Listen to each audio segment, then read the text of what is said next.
I knew things had gone too far the moment I heard laughter, Karen's family laughter, echoing across my backyard while I was still at work. Imagine unlocking your front door after a long day, only to find wet footprints on your tiles, dripping swimsuits thrown over your patio chairs, and a half-eaten popsicle floating in your pool. That was my daily reality. And every time I confronted them, HOA Karen smiled with those stiff, entitled lips and said, "The HOA rules don't forbid neighbors from enjoying unused community assets."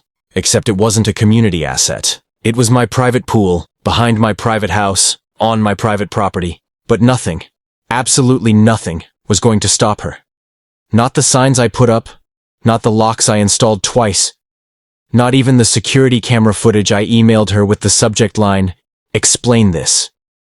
She simply denied, deflected, or pretended she didn't see the message. That's the thing about Karen. She never breaks a sweat when she's lying. She acts like dishonesty is her second language. The breaking point came on a Sunday morning. I was sipping coffee and scrolling my phone when the alert popped up. Motion detected at the pool. I tapped the screen, and there they were again. Karen's teenage sons doing cannonballs while Karen herself lounged on my chair like she was on vacation at a resort she owned. My blood boiled. At that moment, something inside me snapped. Not in a dangerous way, but in a creative way. If they wanted to treat my pool like a playground, then fine. I'd give them a show they wouldn't forget.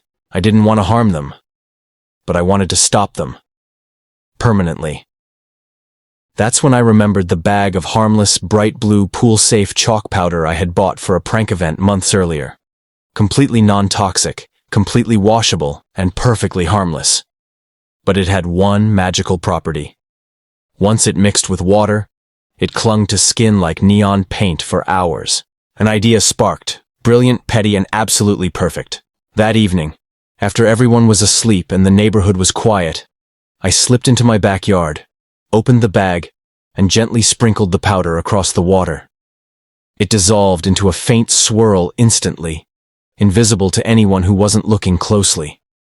I stepped back, heart pounding, imagining the chaos that would erupt when Karen's family took their next free swim. And trust me, they did. And it was glorious. The next afternoon felt strangely calm, almost suspiciously peaceful.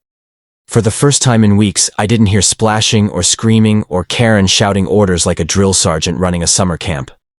I sat by my living room window pretending to read a book, but really, I was waiting for the moment curiosity, entitlement, and chronic rule-breaking dragged Karen's family right back into my trap. It didn't take long. At 3:17 p.m., my motion alert chimed. I looked at the screen and nearly laughed out loud.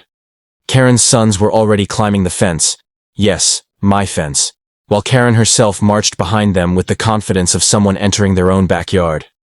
She carried a giant tote bag, likely filled with snacks they never intended to clean up. The second their toes touched the water, it happened. A burst of bright electric blue shot up around them like a magical explosion. The harmless chalk powder reacted instantly, coating their legs, arms, and torsos in vibrant streaks. Within seconds, they looked like glowing Smurfs who had survived a paint factory disaster. The boys screamed, not in pain, but in pure shock. "What is this?" the older one yelled, staring at his neon blue hands. Karen rushed toward the pool's edge, waving frantically. "Get out! Get out now! You're allergic to dyes, remember? What if this is toxic?" I almost felt bad. Almost. The younger son scrambled up the ladder, dripping glowing water everywhere. "Mom, it's sticking to my skin! It won't come off!" Karen's face twisted from panic into fury. Her specialty. She stormed around the pool deck, scanning for the culprit, and when she spotted one of my cameras, her eyes locked onto it like heat-seeking missiles. "Oh, so this is how you want to play?" she snapped, turning toward my house. "You think you can sabotage community peace because you're selfish?" Community peace? They'd turned my quiet backyard into a public water park for weeks. I stepped outside, calm as a monk. "Everything okay, Karen?" Her mouth dropped open. "You put whatever this is in the pool. Look at my kids." "They're perfectly safe," I assured, crossing my arms. "It's non-toxic chalk powder used in pool games. It washes off in a few hours." Karen sputtered. You can't booby-trap a pool!" "It's not a trap," I corrected. "It's my pool, and entering without permission is trespassing." She froze. For the first time, I saw something new in her eyes. Fear. Not of me, but of consequences she suddenly realized might actually apply to her. But that was only the beginning. Karen wasn't the type to retreat. She was the type to retaliate. Karen didn't retreat after the neon incident. She regrouped like a commander. The very next morning, I woke to the sound of her voice carrying across the street. She stood at the end of my driveway with a clipboard and a crowd of HOA members. It looked like a budget version of a political rally, with her as the angry mascot. I stepped outside slowly, partly confused and partly curious about her new stunt. Karen pointed at me dramatically, as if she were unveiling a villain in a movie. "This homeowner has created a hazardous environment," she announced with theatrical disgust. "He used chemical substances to endanger minors, and we must take action immediately." The HOA members murmured, none of them actually knowing what happened, but eager for drama. I folded my arms and waited for her performance to peak before speaking. "The substance was harmless, non-toxic pool chalk," I said calmly. "Your kids were trespassing again, which you somehow keep forgetting." Karen ignored the truth like it was optional, raising her clipboard for emphasis. "We are voting on an emergency motion," she declared. "We propose restricting certain pool-related actions that violate community harmony." I almost laughed at the phrase, community harmony, considering her family's loud invasions. One HOA member timidly asked what rule I had broken. Karen snapped before I could answer, insisting my actions were dangerous and malicious. Her desperation was showing, and it was almost entertaining. But then she pulled out printed photos of her kids from the previous day. They looked absolutely ridiculous. Blue, dripping, and furious. Karen waved the photos like evidence in a courtroom drama. "This is child endangerment," she proclaimed, "and we demand disciplinary fines."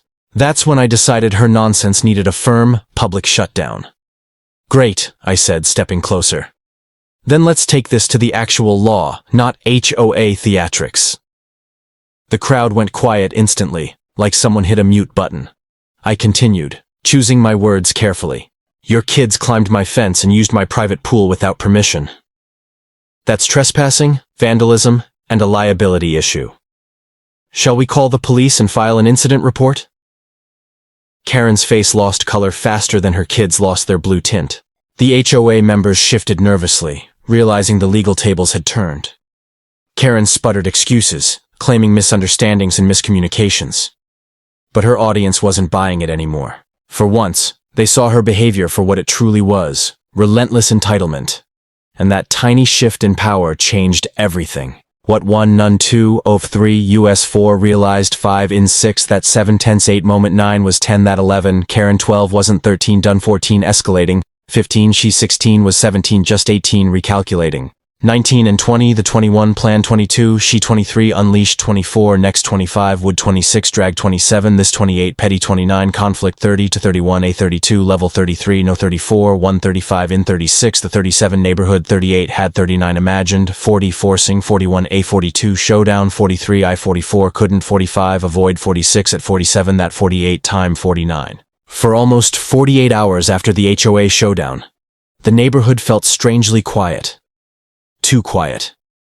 I didn't see Karen marching around with her obnoxious clipboard, nor did I hear her sons arguing in their driveway. A normal person might have felt relieved, but with Karen, silence wasn't peace. It was plotting, and I knew she was somewhere behind closed curtains, crafting the next strike in her personal war against my pool, my boundaries, and apparently, my sanity. The explosion came late on a Thursday night. I was finishing dinner when I heard a metallic clang from my backyard. Not the wind, not a raccoon. This was sharper, intentional. I grabbed my flashlight and stepped outside cautiously. The moment the beam hit the fence, I froze. The side gate, locked, bolted, reinforced, was wide open.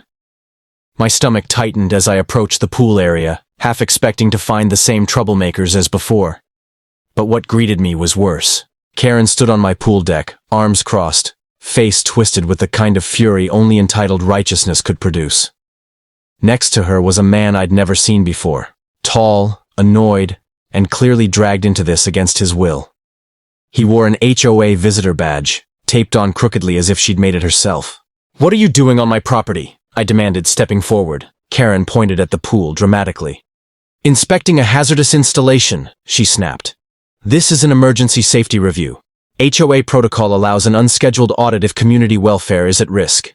That's not how it works, I replied sharply. You can't just break into my yard. The man beside her sighed, rubbing his temples. Ma'am, I told you we needed permission. She cut him off with a wave. It's fine. He refuses to cooperate with the HOA. Someone has to protect the neighborhood. At that moment, something clicked. Karen wasn't just escalating. She was trying to manufacture evidence.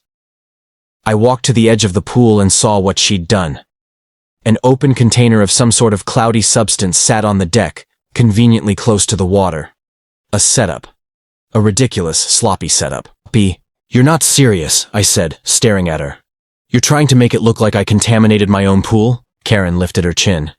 If you insist on attacking community children, then yes, we need proof for disciplinary action. And maybe for the authorities too. That did it. The last thread of patience I had snapped cleanly. You just trespassed, I said, pulling out my phone. And you planted evidence.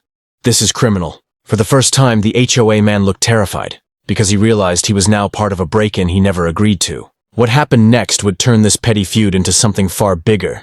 The moment I announced I was calling the police, Karen's expression shifted from smug defiance to something far more fragile. Panic. Not loud panic, but the tight, twitching kind that shows up when someone realizes they finally pushed too far. The HOA man stepped back instantly, hands up as if distancing himself from a crime scene. I didn't know she didn't have permission, he stammered. She said you'd refused an inspection and it was urgent. Karen hissed at him. Don't you dare turn on me now. You signed the form. He blinked. You shoved a clipboard at me and said it was a meeting attendance sheet. I hit record on my phone, capturing every word. Karen saw the red recording icon and exploded. Stop filming! You can't use that against me. This is harassment. I kept the camera steady. You broke into my yard, planted substance containers near my pool, and dragged an HOA volunteer into it. You've crossed from annoyance into criminal territory. Her eyes darted everywhere, toward the fence, the gate, the witness next to her, searching for a way out. But there wasn't one. I dialed the police. Karen lunged forward, trying to knock the phone from my hand, but the HOA man stepped between us, horrified. Ma'am, please! Don't make this worse! The officers arrived in under 8 minutes. Karen spiraled the moment they stepped inside the gate. She launched into a frantic speech about community safety, dangerous chemicals, and protecting children. But the officers weren't buying any of it, especially after reviewing my camera footage showing her unlocking my gate with a hairpin and dragging the volunteer inside. One officer turned to me. Sir, do you want to press charges? Karen's knees actually buckled. You can't do this, she whispered. We're neighbors. This is all a misunderstanding. I looked at her. Really looked at her. Weeks of trespassing, disrespect, lies, manipulation, and now outright criminal behavior weighed heavily in that moment. She wasn't sorry. She was terrified of consequences, not remorseful for her actions. Yes, I said firmly. I'm pressing charges. They placed her in the squad car while she protested dramatically, insisting she was protecting the community. The HOA man apologized profusely, promising to report everything at the next board meeting. And he did, because by the following week, Karen was officially removed from the HOA board entirely. Her family stayed far away from my property after that. No more fences climbed, no more stolen swims, no more fake inspections. Peace finally settled over my backyard like sunlight on still water. And as for the pool, I took a long, quiet swim in it the next morning. No footprints, no noise, no trespassers, just calm blue water, finally mine again.